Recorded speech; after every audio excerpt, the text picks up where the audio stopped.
This Houston man has been sentenced to 4.5 decades behind bars for beating his baby to death. And the baby's mother is also facing the same first-degree murder charge in a pending trial for her role in the 2018 killing. As KPRC2's Devin Clark explains, even several years later, people in that neighborhood where the infant died are still shaken. She was no bigger than a loaf of bread, her tiny fingers curled inward, like she was still clinging to the safety of the womb. When her eyes flickered open, they struggled to focus, but that didn't matter, because what the doctors saw that day told them one thing for sure: this wasn't an accident. Something was horribly wrong. And when the truth began to surface, it shook the ER staff to their core. Nurses stepped out into the hallway, some wiping away tears after seeing what no infant should ever endure. The parents facing life in prison nearly a year after their baby girl died from alleged abuse. Both are now in custody, and the newborn's great-grandmother is speaking out. And so are child advocates who say someone should have seen something. Here's Jason Miles. The family once lived in this neighborhood near Spring Branch, but even the baby's great-grandmother doesn't know where this alleged abuse occurred. She never got to meet the newborn.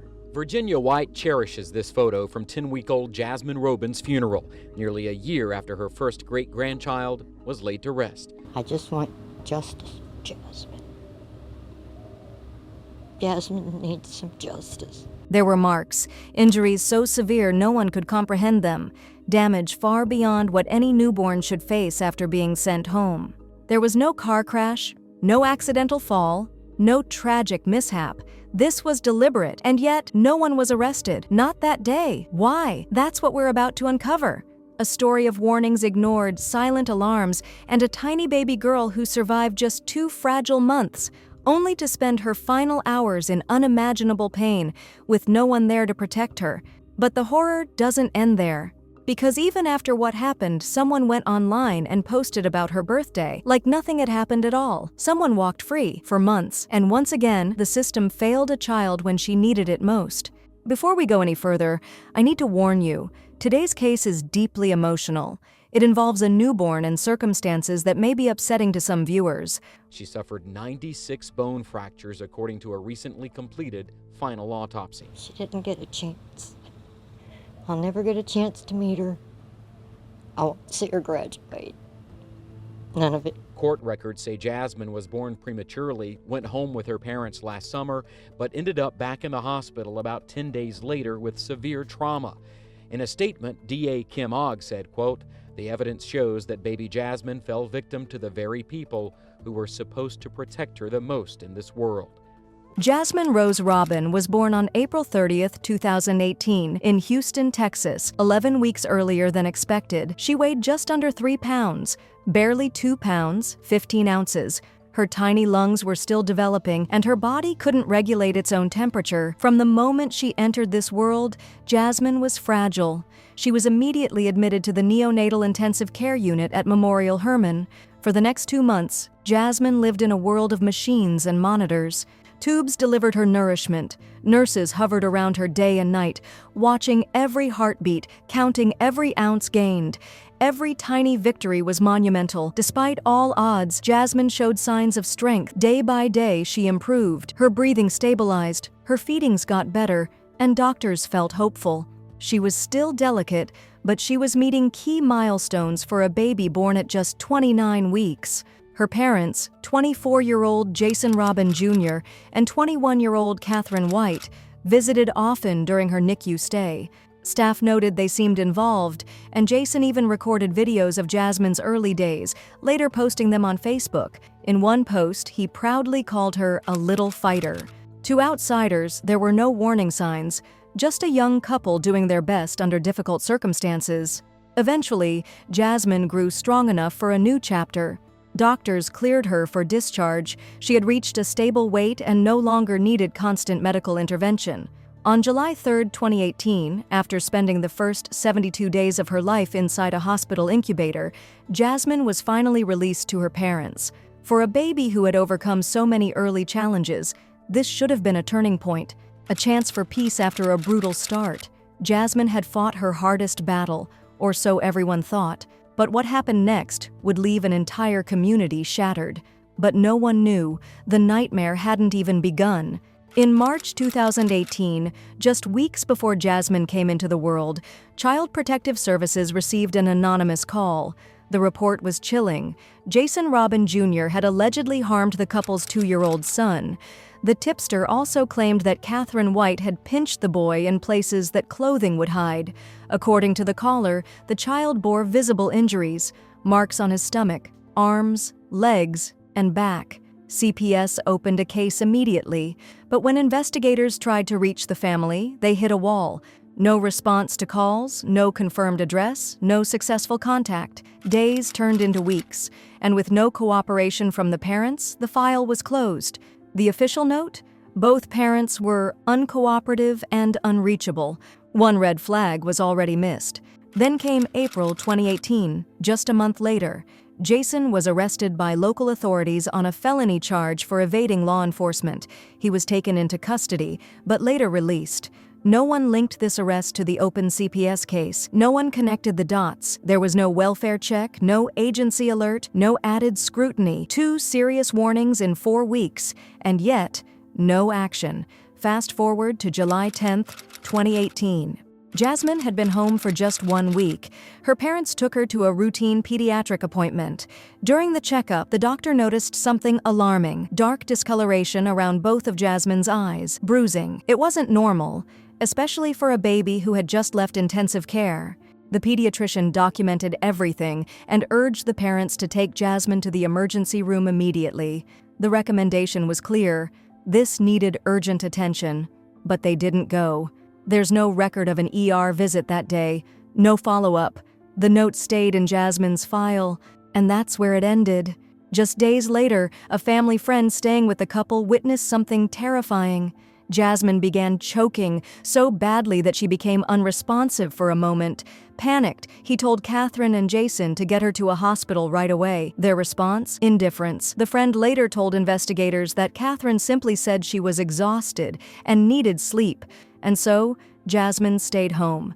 No 911 call, no hospital visit. Think about the timeline: 4 months, 3 separate intervention points. The CPS report, Jason's arrest, the pediatrician's warning. Each one was an opportunity to step in, but together they formed a pattern no one pieced together. A trail of red flags ignored. By July 11th, Jasmine was still not taken to the ER. The family friend assumed the parents knew best and backed down. Another missed chance. It wasn't just that the system failed, it was that everyone assumed someone else would act. And just 4 days after that pediatric visit, Jasmine's tiny body couldn't hold out any longer. What happened next would horrify investigators and reveal a truth no one was prepared for. On the morning of July 14, 2018, Jasmine Robin Jr. and Katherine White walked into the emergency department of Pearland Memorial Hermann Hospital, carrying their infant daughter. According to their statements, the baby had started convulsing in the early morning hours and then went limp. Jason and Katherine claimed they tried CPR before finally deciding to rush her to the hospital. When Jasmine arrived at the ER, the scene was dire. She was pale, unresponsive, and showed no reflexes. Doctors immediately began their assessment, and what they found sent a chill through the room. There was swelling on her head. This wasn't a minor emergency. It was a full-blown crisis. A pediatric trauma team was called in. Specialists crowded around as scans were rushed for review. And then, the silence fell heavy. Jasmine had no detectable brain activity. Life support was initiated immediately. Additional imaging was ordered. Everyone hoped for the smallest sign of recovery. But as the scans came back, the truth became impossible to ignore. One nurse would later admit that several staff members quietly walked out of the room after seeing the results, unable to process what they had just witnessed. The findings were devastating. Her eyes showed abnormalities consistent with pressure changes, possibly from lack of oxygen or trauma. A CT scan revealed severe internal brain damage. Her pupils didn't respond to light. Neurological specialists were called in, but the prognosis was grim. For the next 24 hours, doctors ran every possible test to find even the slightest flicker of function. Each time, the results stayed the same.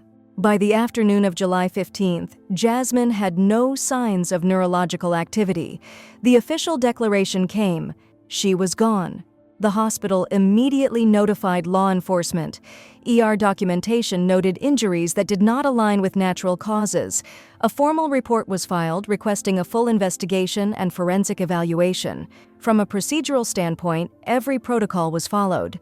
But emotionally, the wait in that hospital was crushing.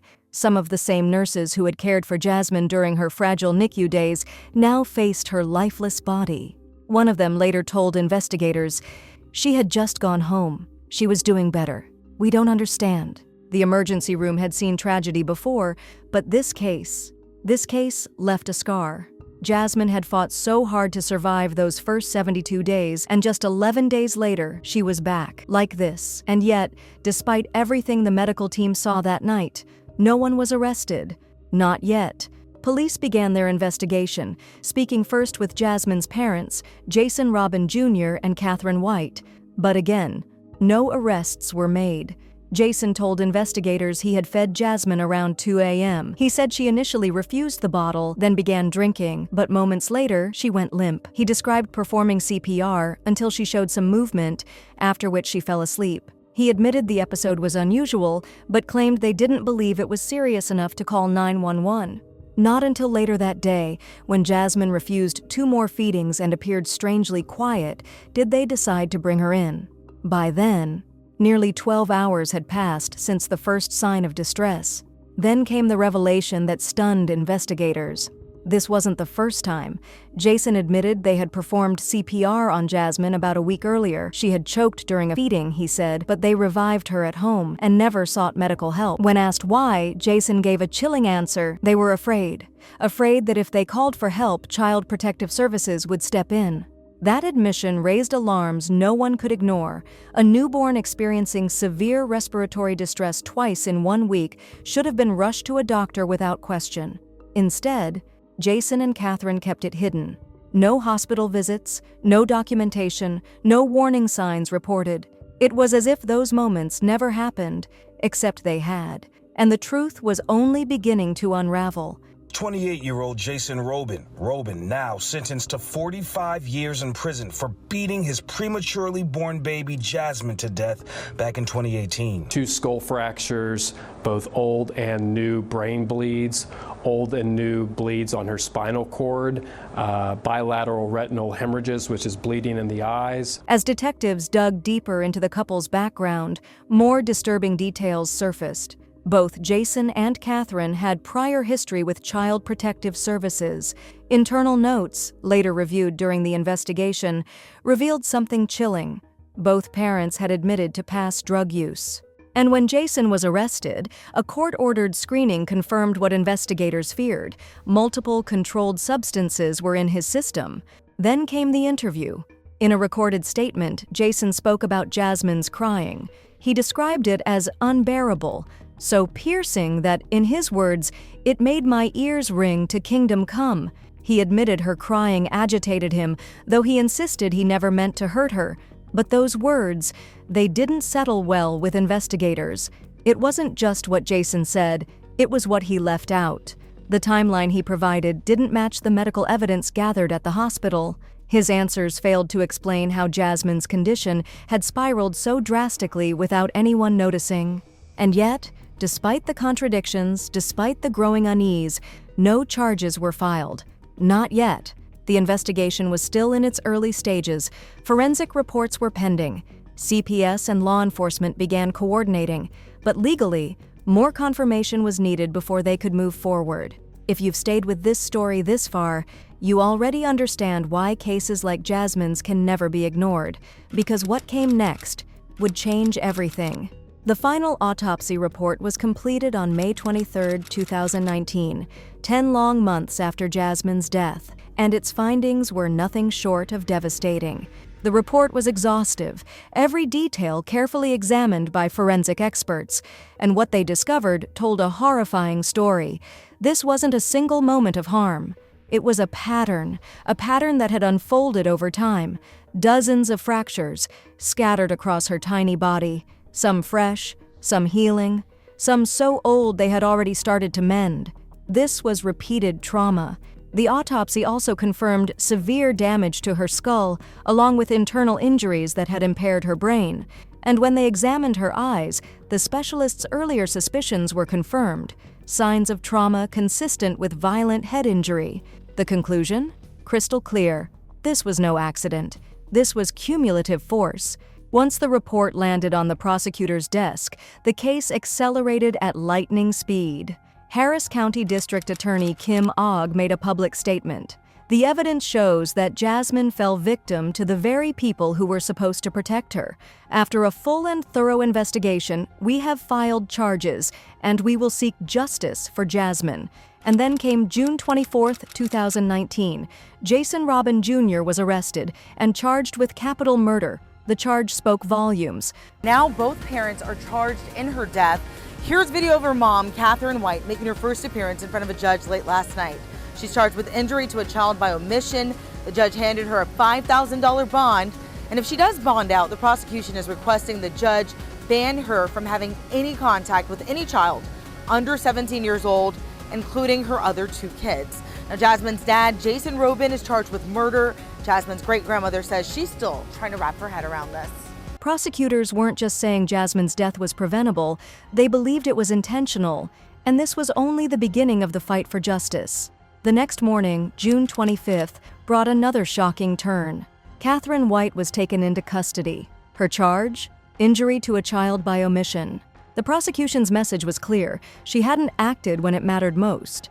Meanwhile, Jason faced his bond hearing. The court's decision was swift and severe. No bond, no release. He would remain behind bars in Harris County Jail, awaiting trial. Katherine, however, was granted bond, $40,000, and walked free after posting it. That decision didn't sit well with everyone. Among those closest to the case, especially Jasmine's family, the reaction was a mix of disbelief and heartbreak. Micah Robin and Jason Robin Sr., Jasmine's grandparents on her father's side, spoke openly about the pain they carried. Micah, Jason Jr.'s mother, admitted she still couldn't make sense of it all. She questioned everything, but still believed accountability had to come. Jason Sr., on the other hand, was blunt. Justice needed to be served, no matter who stood in the way. For the family, Jasmine's loss wasn't something they could measure in words. They had spent countless hours by her side in the NICU, clinging to hope for a future that would never come. And when the arrests finally happened, closure didn't follow. Only more questions. Prosecutors began piecing together a chilling timeline. Hospital records, CPS reports, interviews. It all painted the same picture. Jasmine's suffering happened while in her parents' care. And the warning signs? They weren't just missed, they were ignored. Katherine's family pushed back, defending her fiercely. They insisted she never harmed Jasmine and never truly understood the severity of her daughter's condition. To them, she wasn't guilty of cruelty, just of silence. But silence can speak louder than words. The charges against Jason and Katherine marked a pivotal shift. What started as a baffling medical crisis was now a full-blown criminal case, built on months of forensic evidence and legal scrutiny. The scene had shifted from the ER to the courtroom. The question now wasn't what happened to Jasmine. It was who would pay the price. And the answer would take years to unfold. Almost 5 years later, June 2023, Jasmine Robin Jr. finally stood before a Harris County judge. There would be no dramatic trial, no witnesses called. Instead, Jason entered a guilty plea. The charge? Murder. This single word ended one of the longest-running chapters in the case. Under the plea agreement, Jason accepted a 45-year prison sentence.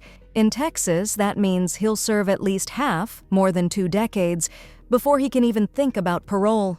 But there was more. His plea came with a condition. Jason agreed to testify against Katherine White if her case went to trial. Prosecutors admitted they could have sought a harsher punishment, but Jason's cooperation gave them what they needed, a chance to hold the second defendant accountable. And what about Katherine? As of 2025, she still hasn't faced trial.